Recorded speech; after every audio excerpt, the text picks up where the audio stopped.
Hello viewers, welcome to my channel. আজকে নিয়ে এসেছি একটি খুব সহজেই বানিয়ে ফেলার রেসিপি, ইলিশ মাছের তেল ঝাল। চলুন তাহলে চটপট বানিয়ে ফেলি। প্রথমে ইলিশ মাছগুলোকে নুন হলুদ মাখিয়ে ম্যারিনেট করে নেব। তারপর কড়াই গরম হলে পরিমাণ মতো মাছ ভাজার জন্য সর্ষের তেল নিয়ে নেব। তেল গরম হলে মাছগুলো ভেজে নেব। আমার মাছের পিসগুলো একটু বড় বলে একটি একটি করে ভাজছি। কড়ার স্পেস বড় হলে সেই মতো ভাজতাম। এই রেসিপিটি খুব সহজেই বানিয়ে ফেলা যায়। ঘরোয়া উপকরণ লাগে বলে বাড়িতে সবসময় এই উপকরণগুলো সচরাচর সবারই থাকে। যারা প্রথম রান্না শিখছেন তাদের জন্য বেস্ট। আমি যখন প্রথম রান্না শিখেছিলাম, এই রান্নাটি করতে আমার খুব ভালো লাগতো। সেরকম কোনো ঝঞ্ঝাট নেই তো এই রেসিপিটাতে।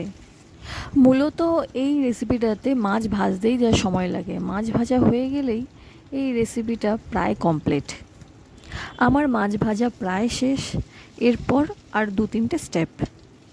যদি মনে হয় মাছ ভাজার পর তেলটা অনেকটা রয়ে গেছে, তাহলে একটি পাত্রে তেলটা তুলে রেখে গরম ভাতে ইলিশ মাছ ভাজার তেল মাখিয়ে খেতে খুব ভালো লাগে।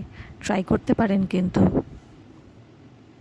পরের স্টেপ, ওই তেলেই একটু কালো জিরে, হলুদ আর গুঁড়ো লঙ্কা দিয়ে কড়াটা একটু নাড়িয়ে নেব। এরপর বেটে রাখা সর্ষে, তার সঙ্গে 2টো কাঁচা লঙ্কা ও নুন পেস্ট করা কড়াইতে ঢেলে দেব।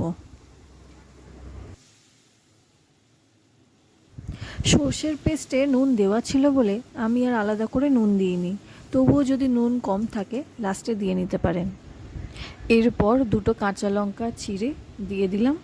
একটু কালারের জন্য গুঁড়ো লঙ্কাও একটু দিয়ে দিলাম, কাশ্মীরি রেড চিলি। এরপর আমরা কড়াটাকে আবার একটু নাড়িয়ে নেব।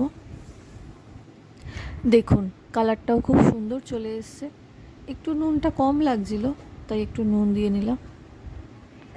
ইলিশ মাছের তেল ঝালের রেসিপি প্রায় শেষ। এরপর লাস্টে ইলিশ মাছগুলো একটি একটি করে কড়াইতে দিয়ে দেবো।